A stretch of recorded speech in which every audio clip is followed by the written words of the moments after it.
In the early 90s, I was working as a house painter for a construction company in Hingham, Massachusetts, and I worked with this guy, Stasi. He was an Armenian. He was about twice my age and half my size. And on lunch breaks, we would tell each other stories. We'd use hand gestures and sign language and his broken 30-word English vocabulary. I remember thinking how cool it was that, like, oh, I've got this adult friend who's foreign, you know, and it made me feel worldly.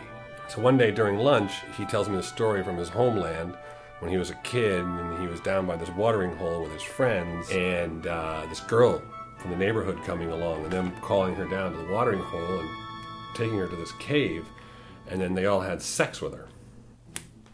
That was his hand gesture. And he's talking about her running home and she's crying, and I suddenly realized, I was like, oh, he's telling me a story of a gang rape.